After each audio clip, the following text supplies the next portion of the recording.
Olá, meus amigos. Uma boa tarde novamente. Vamos aqui começar mais uma aula do módulo de processual, direito do trabalho, parte processual. E assim, consecutivamente, vamos criando um arcabouço aí para em breve a gente chegar na parte de liquidação de sentença através dos cálculos trabalhistas e também na prática das peças da área trabalhista. Algumas peças, porque o campo é amplo, mas pelo menos as principais peças. Vamos começar. Deixa eu aqui colocar o nosso slide inicial. Pronto. Deixa eu só acertar a tela aqui. Perfeito. A aula de hoje é sobre os dissídios individuais.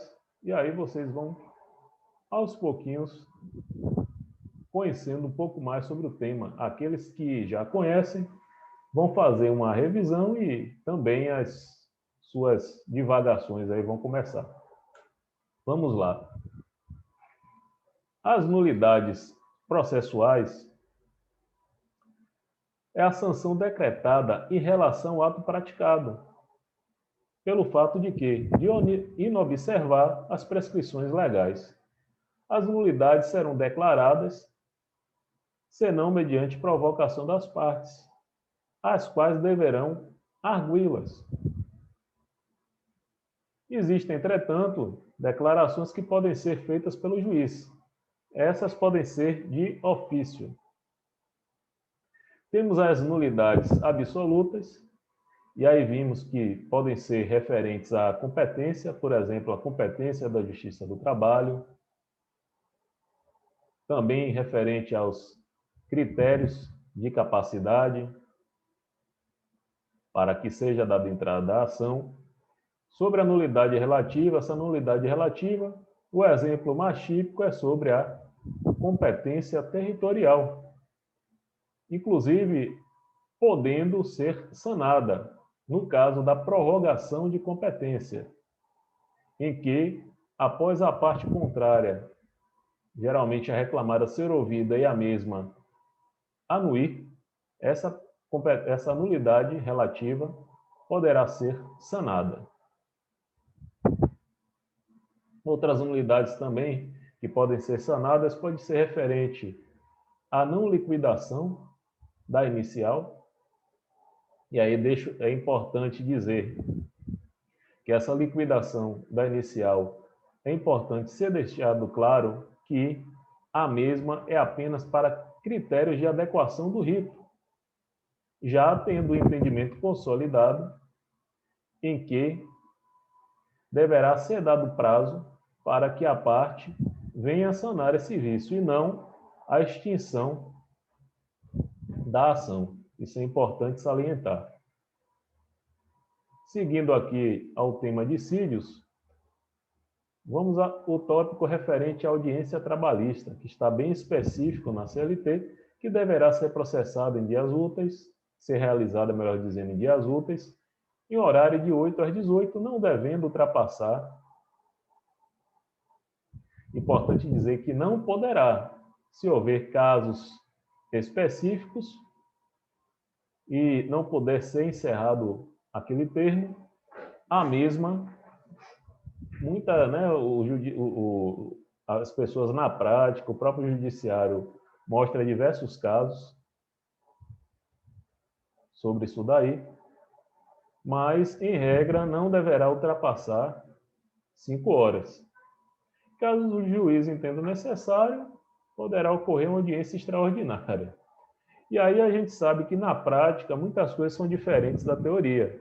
Nós sabemos que a audiência trabalhista, de praxe, deveria seguir, né, tanto as do rito sumaríssimo como as do rito ordinário, deveria ser audiência una. Mas a gente sabe que, muitas das vezes, devido à quantidade de ações e também às peculiaridades de cada uma, é feito as audiências de maneira bipartida, principalmente no rito ordinário. O rito sumaríssimo é uno e todos os atos devem ser feitos da única forma, tentativa de acordo, a impugnação e a apresentação, né, a contestação, nova tentativa de acordo e as razões finais. Todas são feitas em um único rito. Mas no caso da rito ordinário, já vemos uma grande diferença na vida prática, em que primeiro há a audiência de conciliação e depois a audiência de instrução e julgamento. Essa pausa foi apenas para familiarizar aqueles que ainda não assistiram à audiência trabalhista ou, né, que não são não é da área do trabalho e apenas quer entender um pouco como funciona. Outra coisa interessante, que o comparecimento das partes, principalmente o reclamante, ele deverá comparecer sobre pena de arquivamento, algo que pode, inclusive, no caso da outra parte não concordar, ser caracterizado como litigância de má-fé. Isso daí foi algo também trazido, né, pela a nossa reforma trabalhista. Agora, é claro que esse motivo de ausência pode ser comprovado.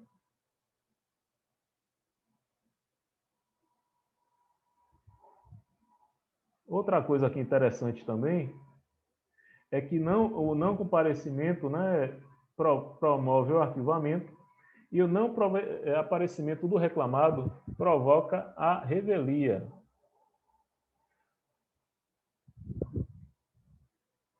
Outra coisa também que muito se questionou, né, que o reclamado não precisa ser preposto, mas é importante conhecer sobre os tópicos que vão ser tratados na audiência, para que o mesmo não venha prejudicar a parte reclamada, muitas das vezes.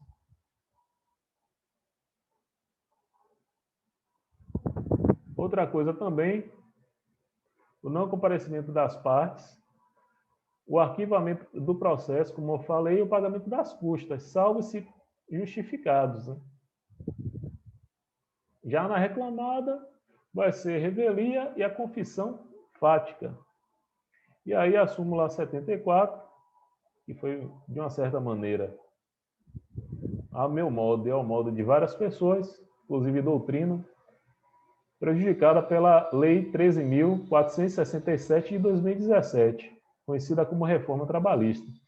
Aplica-se a confissão à parte que, expressamente intimada, com aquela combinação, não compareceu à audiência em prosseguimento na qual a parte deveria depor. Vamos seguindo. O comparecimento das partes, o reclamante deverá comparecer pessoalmente, não apenas o advogado, mas ele deve comparecer pessoalmente sob pena de arquivamento, mas o mesmo em casos que não possa aparecer pessoalmente, pode ser representado por empregado da mesma profissão ou até mesmo pelo sindicato. Isso já bem asseverado no artigo 843, parágrafo 2º da nossa CLT. O reclamado também, já foi aqui salientado, não precisa ser parte. O que é mais aqui que a gente pode tratar? Ainda falando aqui, não precisa ser funcionário. Eu falei do reclamado, não precisa ser parte, não. Não precisa ser funcionário. Ainda aqui na súmula 74, temos que falar, né, que a prova pré-constituída nos autos pode ser levada em conta para confronto com a confissão ficta, não implicando em cerceamento de defesa e deferimento de provas posteriores. Outra coisa também da súmula 74, que é importante a gente falar sobre ela. A vedação à produção de prova posterior pela parte confessa, somente a ela se aplica, não afetando o exercício pelo magistrado do poder e dever de conduzir o processo.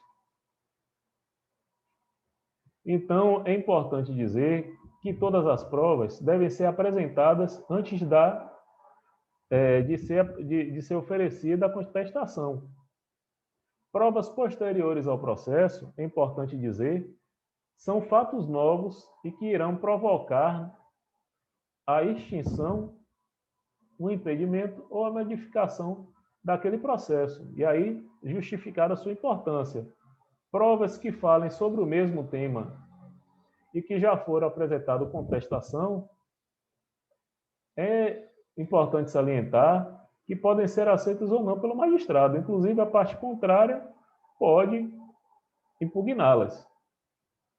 Aqui a súmula 9, que fala sobre a ausência do reclamante, quando adiada a instrução após a contestação e audiência, não importa o arquivamento do processo. Após aquele rito, né, da audiência de conciliação, já foi apresentada a contestação e audiência, a mesma já foi apresentada as contrarrazões, os pontos já foram impugnados. Se o reclamante não comparecer nessa audiência, não haverá o arquivamento do processo.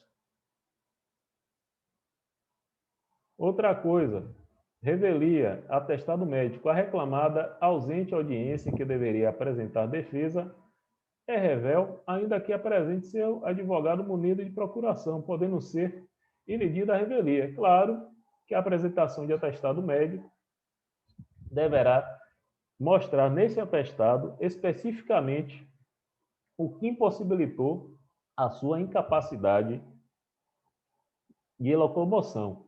E aí é bem interessante que no atestado o CID deve mostrar que houve incapacidade de locomoção. Se foi por alguma coisa que não seja justificativa para que o mesmo não venha se apresentar em audiência, esse atestado não deverá ser aceito, conforme já deixa bem claro aqui a jurisprudência. Lembrando que, sobre o pagamento das custas, são no importe de 2%.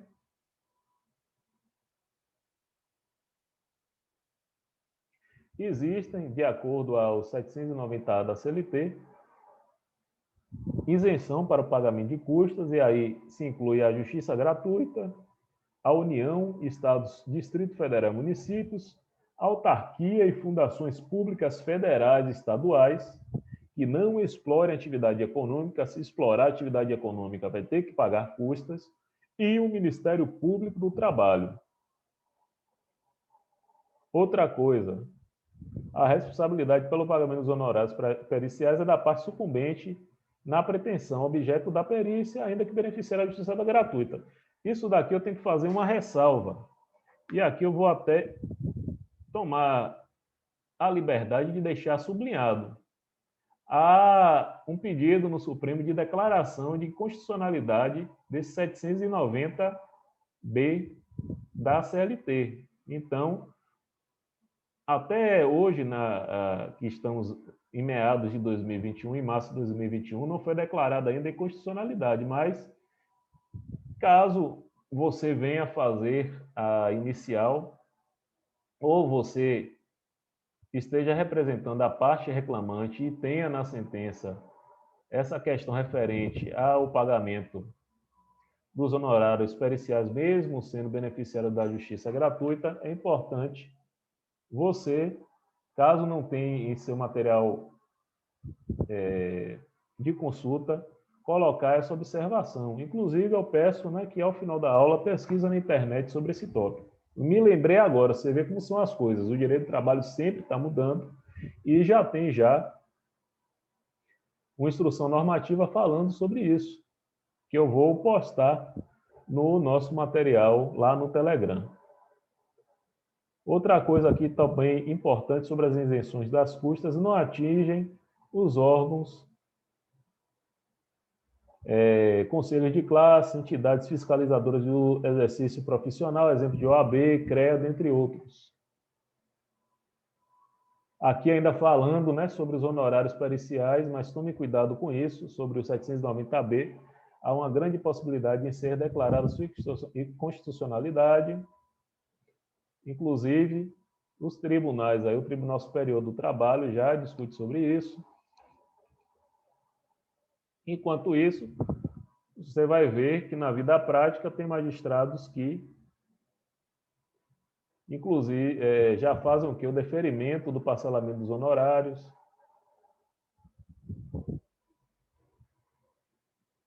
Eu repeti, né? Olha só, é bom que eu vou fazendo as correções, né?